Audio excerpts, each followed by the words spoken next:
Good afternoon, and thanks, Ronald. Excellent presentation. I was a pilot for the Swains Island expedition, which you forgot to mention. But it was interesting because I had WhatsApp access with at least two of the guys on the island. I was just able to get through and have a chat with Adrian and Johannes in real time. So it was really interesting experience as a pilot. So, so So thanks very much. No, I didn't work them on 160. 80, yes, but 160, no. Okay, World Radio Team Sport Championship, WRTC, which occurred in Italy, Bologna, last July 2023. And I was a referee, so I'm going to tell you about that. First of all, I'll give you some context. WRTC, it's actually coming to the UK in 2026, and Fred's going to talk about that a little later. But it was set up initially in 1990, first hosted in Seattle. It was set up to coincide with what was called the Goodwill Games, which was set up by Ted Turner, who was a media mogul in the United States.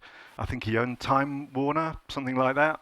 And it was set up to coincide with that. There was a lot of political hoo-ha going on at the time with Olympic boycotts and such like. And it was felt that it was a timely thing to do to bring people together. The first WRTC in Seattle, by invitation, the idea was to try and make a level playing field for a group of, I think there was 22 teams of two, to compete on as I say, a fair level playing field. And it's continued since then. Actually, it's got kind of fairer or more level as time has gone on. They realized after the first event that, well, first of all, they were using people's stations, and not every station was similar, different geography and antennas. They used different call signs of different lengths, and some were, better call signs than others. So by the second event in San Francisco, they had a batch of special event or special contest call signs that were fairer for each participant. By the time they did it in Slovenia in 2000, they were using similar antennas. It was in Finland in 2002. In that event, they introduced real-time scoreboard. Of course, the Finns are into their telecoms, so they were probably sponsored by Nokia or someone, and they had this real-time scoreboard going on. So back at WRTC HQ, people could monitor, so it made it much more interesting. Brazil is the only one that's happened in the southern hemisphere, and it being a long way away, they actually increased the power limit on that one. They allowed them to use 700 watts. In fact, I think Stuart was a referee there. Stuart AFF's been a referee 3 times, and Fred was there, so we've had other representation there. Russia was the first time they did the field day scenario, so and they did it very, very well apparently. They had tents for each station. They had similar antennas, similar geographical location, and so on. So it was a real, as fair as you could get playing level field in Russia. Then back to the USA in 2014 and Germany in 2018. And I actually went to the Germany one as a spectator. So I went over for, I think, for the opening ceremony, which I think was on the Thursday, the closing ceremony after the contest on the Monday. I was there for the duration of the contest, but there wasn't much to do actually as a spectator. I felt a little bit left out of things. I went actually to Berlin for a day trip on the Saturday, but it was great insight. It was fascinating to see how the whole thing was run, the organisation behind it, and of course being Germany, it was very well organized, the sort of structure that was there to operate and govern the whole thing. So it was fascinating insight. And the closing ceremony of the WRTC in Germany, it was announced where the next one would be, and that would be in Italy in 2022. It was announced for initially. So obviously that's where the one that I ended up refereeing was. Now, I never thought that I would be accepted as a referee, but when for the Italy one they announced that they were looking for referees, I thought I'll apply. Nothing gained, nothing ventured, nothing gained, and hey ho, I was accepted. So I was really, really pleased. So just in terms of how these are structured, there's an overarching sanctioning committee with some well-known contesting names on it, and each individual WRTC event has an organising committee. So, for instance, there's an organising committee stood up now for the UK one in 2026, which Fred will talk about later. The whole thing relies on volunteers. So each individual organising committee will have volunteers. There'll be a chairman, if you like, and then functional heads across the various functions of managing finance, volunteers, sites, marketing, sponsorship, and all that kind of thing. And sponsorship is a large requirement of these WRTC events. They run on volunteers and sponsorship and cost a lot of money. So in terms of participation in these events, certainly for the Italy one, and I think they've all previously been similar, there are qualifying or a series of qualifying contests. Now, the way that it was set up in Italy, and as in previous ones, there was a number of contests, and these are they're all the big worldwide contests: CQ Worldwide, WPX, All Asia, ARRL, CW and SSB, because WRTC is a mixed mode competition. You can see in there the Russian DX contest, which funnily enough is no longer on the list. But that was in there. So there was for Italy, there was 24 contests, and the participants, the people wishing to apply to be in the contest rather than referees, contest participants had to enter. Well, they had to gain points by entering up to 12 contests. So the more you entered, you take the best score, the highest scoring 12 contests that you entered. And the whole world was split into qualifying regions. I think there was 50-something qualifying regions. So the team leader of each team at WRTC would be the person who came top in each of the qualifying regions. They could choose a teammate, which had to be someone who came in the top 10 of the qualifying, each qualifying region. So for the event, there was 50-odd people selected from the qualifying regions with their teammates. There was also on offer a couple of teams for youngsters, I think under 25, who had a couple of teams, and you could buy your way in as well. There was a couple of teams where I think you had to pay about 10 grand, more than that, at least 10 grand to buy your way in. And I don't think that's a feature of the next one, but it is okay. I'll let Fred talk about that later. But of course, the sponsorship is a big part of it, and certainly the Italian event, the budget was 360,000 euros. And I know the German one before that wasn't quite as much, but we're talking big sums of money.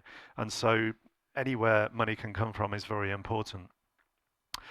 So ahead of WRTC, you may remember there was a load of special event call signs with the WRTC suffix. And actually, there was awards handed out for most number of QSOs with WRTC stations. And as you can see there was, I forget how many countries were active. I forget how many WRTC stations there were active. They all had suffix WRTC, apart from the UK, because Ofcom wouldn't issue that. They would only issue GB2WC. So yes, there was a few laughs about that.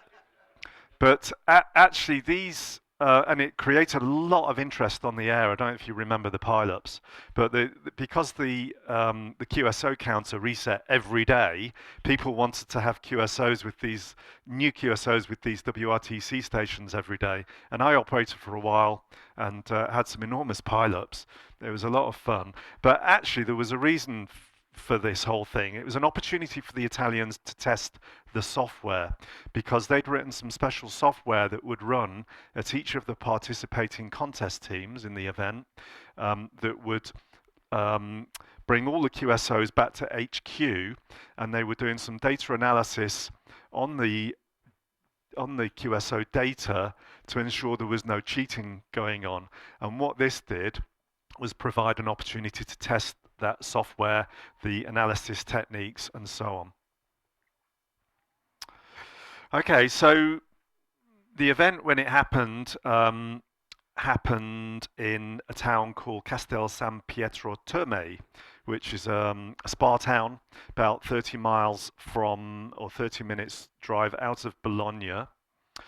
Um, Huge effort. As I said, there was 40 countries involved, 700 people involved. So if there was 60 teams, 120 of them were competitors. There would have been 60 referees, that's 180, and the rest were volunteers, people helping, running people around, helping put antennas up, etc. Lots of stuff. The accommodation in this town outside Bologna was based around a conference centre, and in fact, the conference centre had 3 hotels in the immediate proximity and was really well geared up for people to stay there and just walk over to the conference centre as and when required before and after the event. Now, the 60 sites that the Italians had set up, obviously they had to find these. They had to gain agreement for the whole thing to take place there. They had to, before the event, put the antennas up, and I'll show you pictures of those later. Everyone who arrived at Bologna ahead of the contest, transportation had to be arrived. There was all the logistics and so on. And I mentioned already the 360k euro budget. And the pictures there show the warehouse where all the kit was contained ahead of the event, and the Yagis, the tri-band Yagis at the bottom there, were used in the WRTC event. So huge logistics event. Okay, now actually because of COVID, the whole event was put back from 2022 to 2023. Although COVID was in 2020, I think actually it put them behind on their fundraising timetable, and so that's one of the reasons. Apart from COVID, it was put back a year. But there was a few other problems as well. Just weeks before the event in July 2023, should have said earlier, by the way, the whole event coincides with the IARU HF Championship. So I think first or second week of July, early July, just ahead of that in Italy, there was huge floods, and that whole area around Bologna was severely disrupted by the floods. And of the 60 sites that the Italians had planned, they lost about 20 sites, I think, and had to go out and find these new sites. Now, many of the sites were held in what are called country B&B or something like that. They're sort of registered with the tourist board as countryside B&B. So I guess they went out and just found another 20 or so of those. But not only was it the weather, but of course the whole war situation in Ukraine was kicking off as well, and particularly some of the Eastern Europeans didn't want to be there when Russians were there.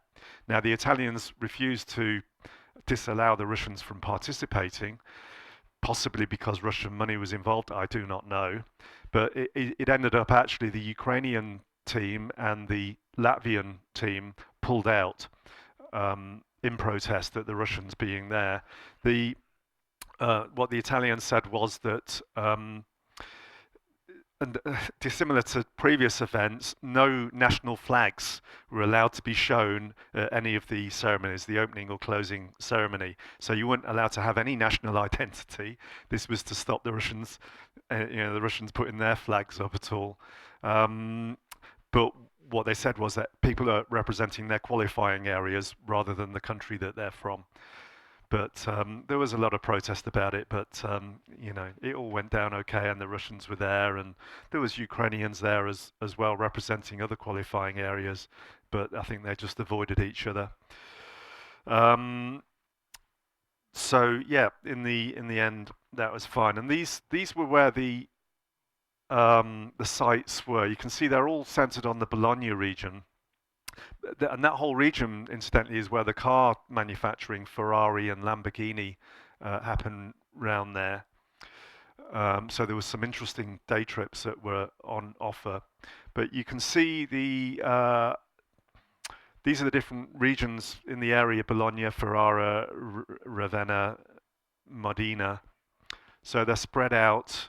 The furthest sites, I think, were probably about an hour and a half, couple of hours from the Bologna HQ, and some of them nearer. All the light grey pins on there were the sites that were lost because of the floods. The very light grey, there's two shades of grey, but the very light grey, those sites were lost because of the floods and had to be found elsewhere. Okay, and as I said, the part of the organisation thing was going out to these rural B&Bs and negotiating what they wanted to do in terms of putting up antennas and the facilities that the operators would need in terms of a room where there was no interruptions. And these places being B&Bs, many of them had other people in them as well. So actually, I found myself, when I was refereeing the event, trying to explain to people what was going on without them interrupting the operators. So try to fend people off and leave the operators to it. So that's how it was organised and where the sites were and everything. The actual timetable for the whole event. So it happened over a week in July from the 4th to the 11th, with the middle weekend being the contest weekend. When I applied to be a referee and it was accepted, had to later provide information about my arrival time, when I expected to arrive, where I'm arriving from, and all that kind of thing. And it was all very well set up. I flew from Manchester actually, flew via Amsterdam to Bologna. There was someone there to meet me on arrival, and there was a minibus. There was other people trickling through from arrivals as well. So we waited, and there was about 12 people in total. So already the interaction was starting between competitors and referees, and it was great to meet new people and meet people that I've met before as well again. So and re-established friendships. So that was a lot of fun, and as I say, it was about half an hour to the contest HQ. And when we arrived, so I received a referee pack at that stage. What that consisted of was 3 or 4 T-shirts. So all the referees had orange T-shirts with call sign on, much like this. And the competitors, they had yellow T-shirts with the name. So there was quite a uniform thing. A Yesu baseball cap, I mean, they get everywhere, don't they? And a brochure setting out some features of the area and places to visit and that kind of thing. So this is how the week went.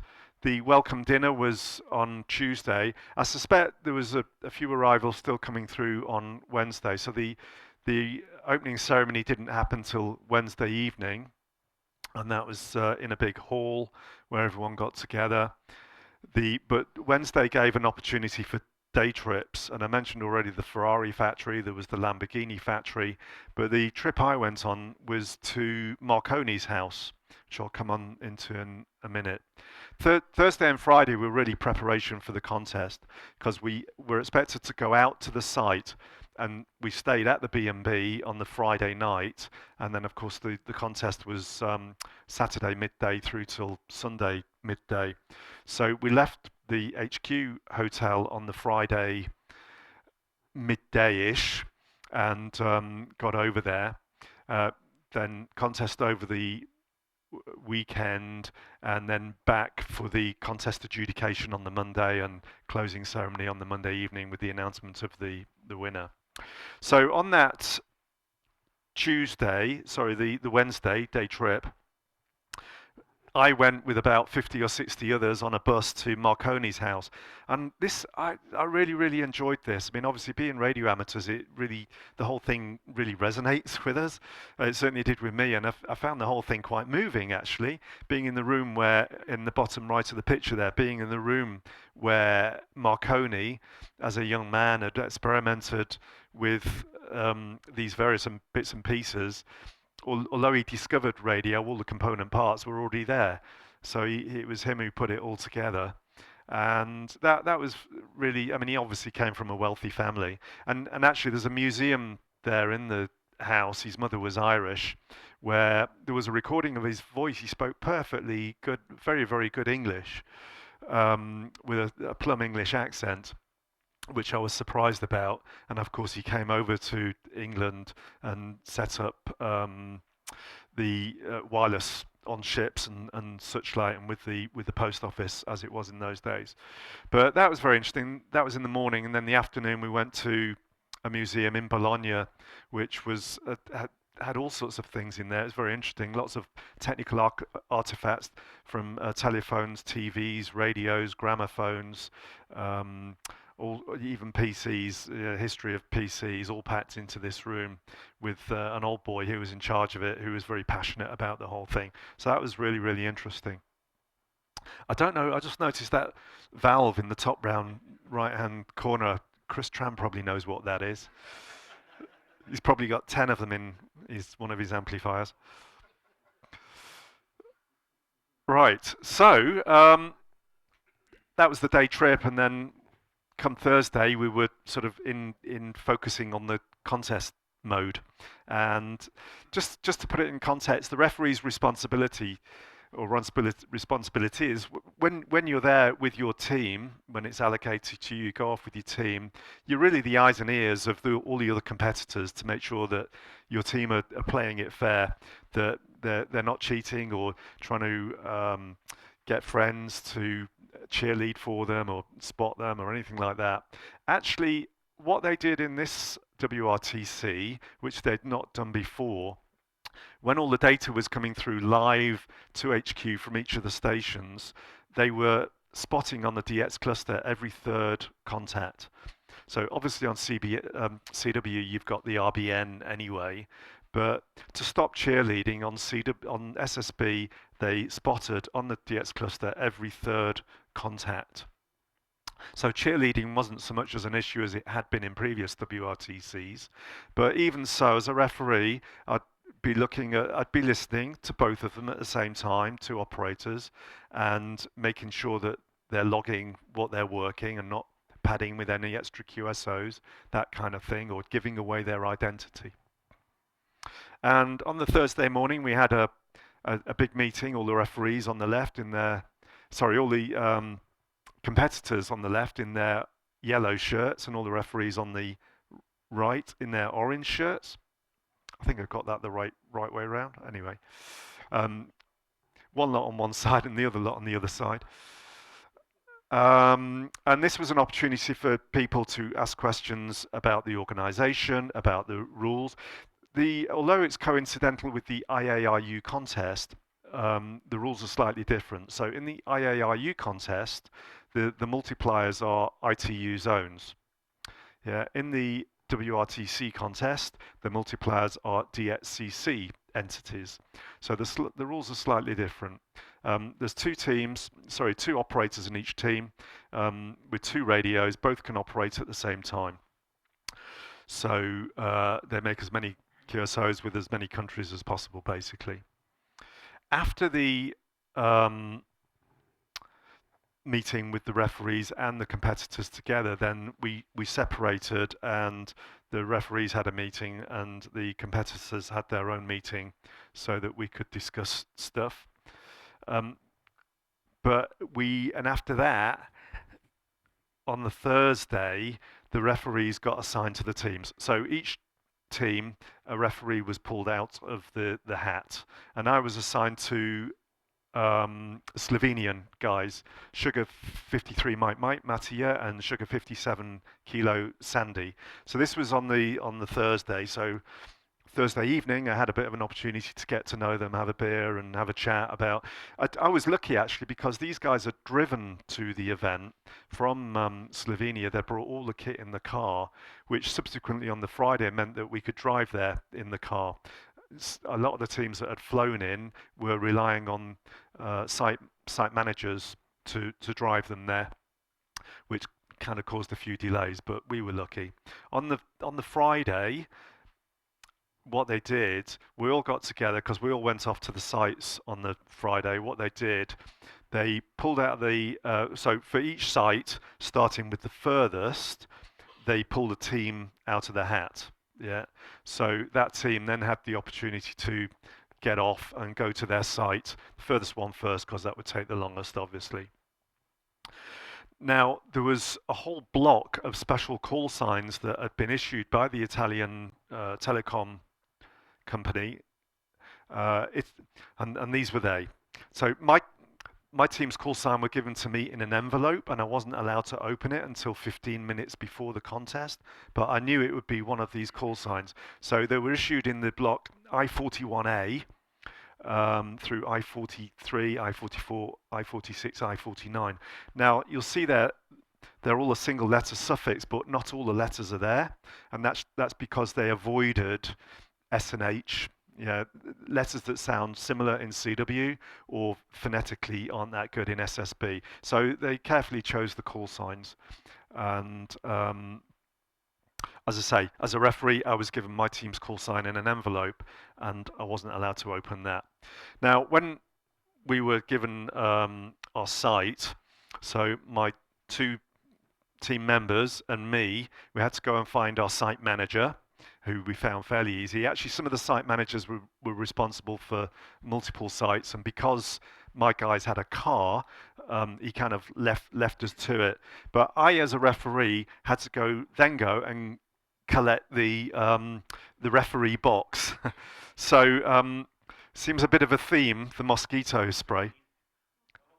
15 minutes. Okay, thanks. Seems a bit of a theme, the mosquito spray. We didn't have all the netting and all that kind of thing, but yeah, mosquito spray. We were each given a phone with the numbers programmed in to ring back to headquarters. We were given the contact list, people for anything sort of health and safety or technical, that kind of thing. Each QTH had a router with a VPN on it, and we were given that router, Ethernet cable, and a GPS control clock as well for the station. So we, at that point, then headed off to our site, which was about half an hour away. Just at this point, I'll just mention some of the other British UK representation there. So the UK representatives from the qualifying area EU2, I think it was, with Dave G4IRN, who incidentally, it's his stag day today. That's why he's not here. He's getting married again. He's madman. And Martin, who's now GW for XUM, they were the EU2 team. We had representation with Jamie, M0SDV, in one of the youth teams, and along with myself, there was some other British or G calls. They're all English calls, aren't they? Olaf, G0CKV, Don G3XTT, Dave G4BUO, myself, and Kazu, who's actually Japanese but lives in London, M0CFW. They were all referees. So there was some good British representation there. I'm speeding up slightly because I'm aware that I've only got 10 minutes or so left. So anyway, we arrived on site, me and my two Slovenian operators. First thing we did actually was unload the car. They were using FT GX 101s, if I remember rightly. First thing we did was unload the car and then headed to a local restaurant for lunch because it was about that time of day. And what did we have for lunch? Oh yeah, it was pasta. So, but they had an opportunity to sort of evaluate the QTH. It was all very flat round there. It was a big old farmhouse which was being used as one of these rural B&Bs. There was other guests there. They found some electrical noise, which kind of put them off a little bit. But in the event, I don't think it was much of an issue, or it wasn't as bad as they kind of feared. The antennas set up, so that's in the picture there. They're in the shadows. You can't see them very well, but that's my team, S53MM and S57K. These antennas were identical at every WRTC location. So it was a 10-meter, 11-meter mast with a 7LE tribander, so 3 elements on 10, 2 on 15 and 20, and there was dipoles as well. The 80-meter inverted V dipole was supported just below the Yagi. The 40-meter dipole was about 7 or 8 meters. It seemed pretty low. I don't know why it was done so low. And they were done the dipoles were done perpendicular to each other. and we weren't allowed to touch them. The competitors were not allowed to touch the antennas, so that's one of the sort of factors I was responsible for to make sure that they didn't do that. In terms of the station they set up, as part of their application process, they had to submit their station architecture. And one of my responsibilities as referee is to make sure that what they set up matches their architecture. And there were certain constraints within which they had to do the station design. But essentially it's very SO2R like, except there's two operators rather than one. So off the tri-band antenna, there was a triplexer with a whole set of bandpass filters, and what it ultimately meant was that both radios could be used into the same antenna at the same time. So one of them could operate, say, CW110 and the other SSB or CW115 or 20. So that's the way that operated. As part of the architecture is the PC that has their logging PC has to have the WRTC software installed on it that sends all the QSO data back to HQ to be analyzed as it comes through, and for the spotting to be done on every third contact, and for the live scoreboard to be maintained and all that kind of thing. And then as a referee, my responsibility is to make sure they set it all up correctly and then listen to them throughout the contest for 24 hours. And what I brought along was one of these Behringer audio amplifiers with multiple outputs, and I'd modified it slightly with a couple of switches on there so that in the headphones I could listen to one radio, radio A, radio B, or both at the same time. So most of the time I just listened to both at the same time and made sure that they were logging what I was hearing too. Of course, because it's a mixed mode contest, CW and SSB, one of the criteria for referees is that you need to have a reasonable level of CW to be able to do it. So how did I get in? I don't know. Yeah. So 15 minutes before the contest, I had to take the mobile phones off the two guys. They were allowed no contact. One of my guys was rather concerned about if there was an emergency at home with his wife or kids. So I said, well, look, give them the HQ number, and then HQ can contact me if there's a problem. They had to 15 minutes before the contest. They had to turn down the audio on the radios, and I had to open the envelope with the call sign in, and they were, I think they were it was on one of the slides. I think they were I42D, I forget. But I had to open that envelope and give them, then they were able to program in all their macros on the logging PCs. They used WriteLog, incidentally, as their logging software, which isn't that common these days, but that's what they did. And on their logging software, they have to take the superchet partial exchange guessing function out, or at least make sure there's an empty database. They're allowed to build their own through the contest with what they log, but no SCP at the start.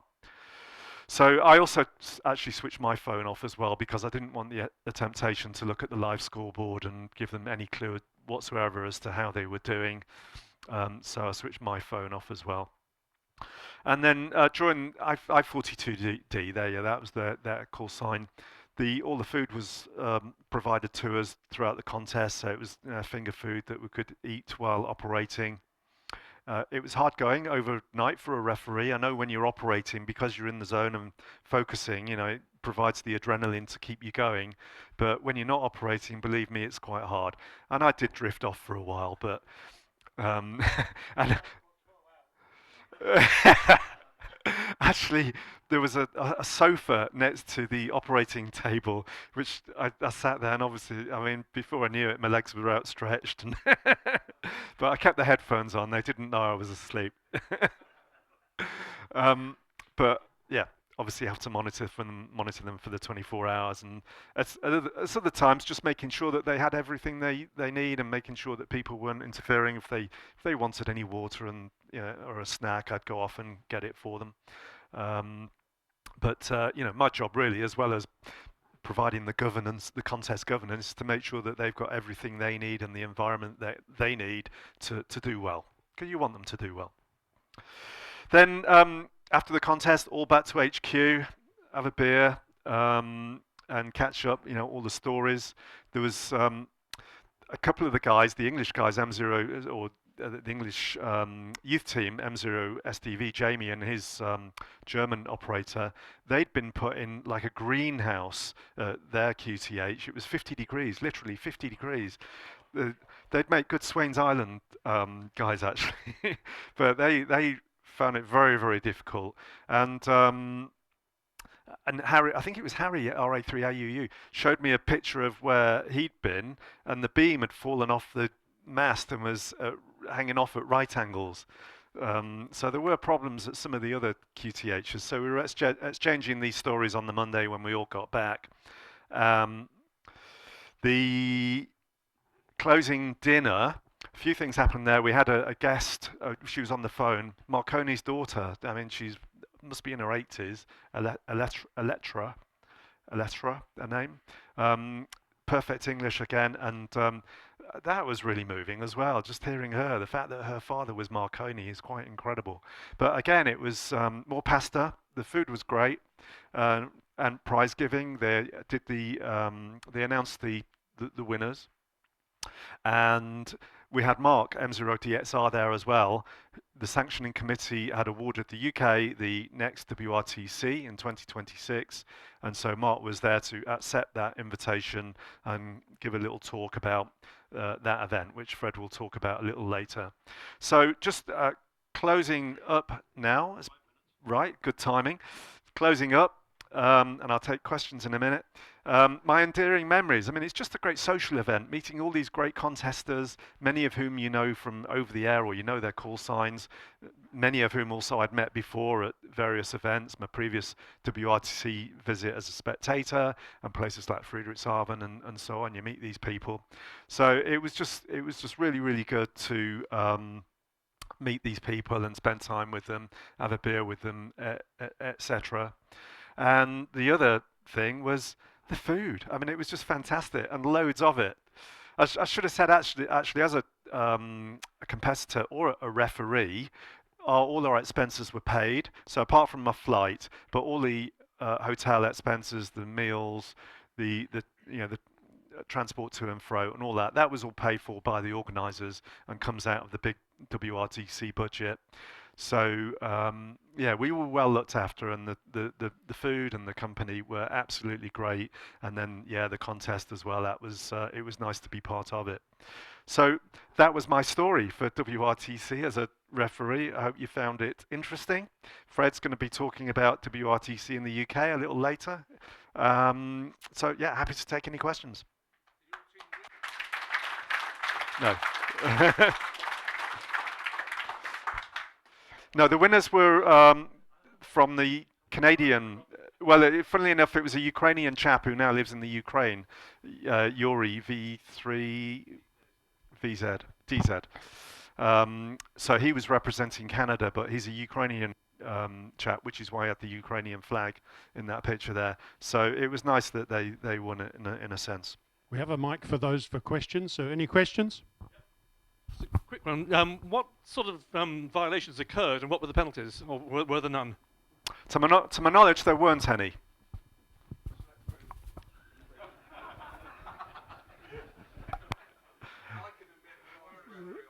Yeah, just don't pass the microphone to this guy here, please. So I think they came about mid-table, my guys.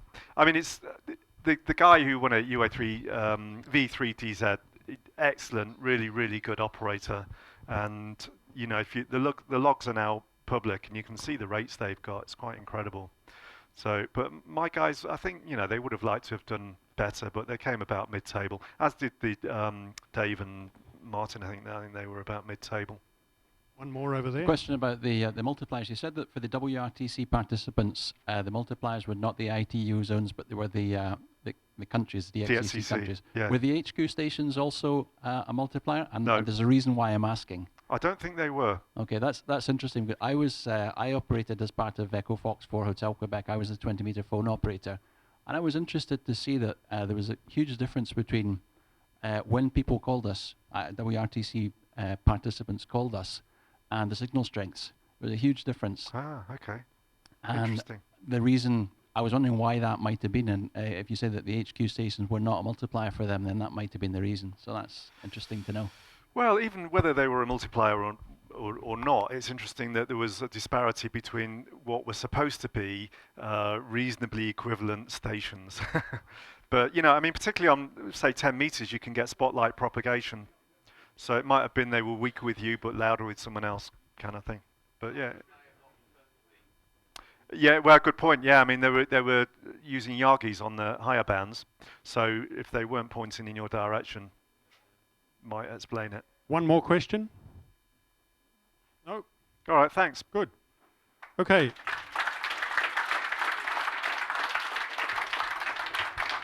John, that was really interesting. Thanks very much.